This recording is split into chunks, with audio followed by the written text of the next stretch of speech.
আসসালামু আলাইকুম প্রিয় দর্শক, আপনাদের সাথে একটা গুরুত্বপূর্ণ কথা শেয়ার করব। সেটা হলো অনলাইনে ঋণ। আমরা অনেকেই দেখে থাকি ফেসবুকে, ইউটিউবে, টিকটকে যে অনলাইনে ঋণ দিয়ে থাকে। তো এই অনলাইনে ঋণের কথা বলে মানুষের কাছ থেকে কোটি কোটি টাকা হাতিয়ে নিচ্ছে। সেটা আপনাদেরকে দেখাচ্ছি লাইভে এসে। লাইভে দেখেন ভিডিও।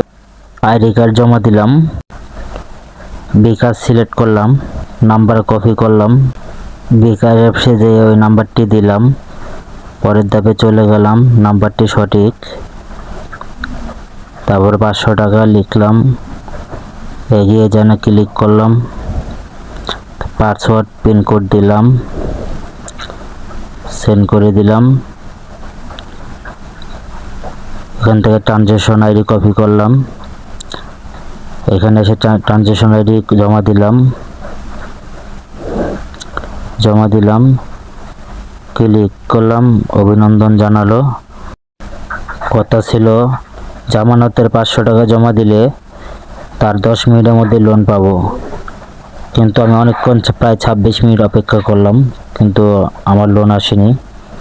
তারপরে একদিন গেল, গতকাল ছিল 19 তারিখ, আজকে 20 তারিখ, সারাদিন চলে গেল, সন্ধ্যা হয়ে গেল, তারও টাকা আসেনি। দেখলেন তো প্রিয় দর্শক, আমি টাকা জমা দিছি 19 তারিখে, টাকা জমা দিছি, আজকে হচ্ছে 20 তারিখ, একদিন সময় হয়ে গেছে। অনলাইনে ঋণ দেওয়ার কথা বলে 10 মিনিটের কথা বলে একদিন পার করে ফেলছে, এখনও ঋণ দিচ্ছে না। তাদের একটা ওয়েবসাইট থেকে ফেসবুকে মেসেঞ্জারে আমাকে নক করছে, স্যার আপনি কি ঋণ নিতে চান? আমি বলছি হ্যাঁ, আমি তো ঋণ নিতে চাই, আমি ঋণের জন্য আবেদন করছি এবং কি 500 টাকা জামানতও দিছি। তো ওনারা বলতেছে যে 500 টাকা জামানত দিয়েছেন, তা আপনি যে ক্যাশ আউট সেন্ড মানি করছেন টাকাটা, তার একটা স্ক্রিনশট দেন। তো আমি স্ক্রিনশটের বদলে তাদেরকে একটা ভিডিও দিছি, তো তারা সেই ভিডিও দেখে আমাকে ব্লক করে দিছে। তাতে বোঝা যাচ্ছে যে তারা প্রতারক চক্র। আর এটা প্রশাসনের চোখের নজরে জানি পড়ে, এরকমভাবে শেয়ার করবেন ভিডিওটা, বাংলাদেশ সরকারের কাছে জানি যায় ভিডিওটা, তারা জানি পদক্ষেপ নিতে পারে কিংবা নেয়।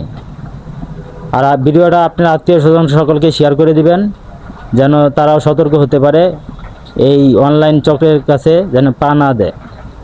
আমি এত গুছিয়ে বলতে পারলাম না, যেহেতু আমি গুছিয়ে কথা বলতে পারি না। আমি যতটুকু পারছি বলতে ক্ষমা দৃষ্টিতে দেখবেন আর ভিডিওটা শেয়ার করে দেবেন। ধন্যবাদ।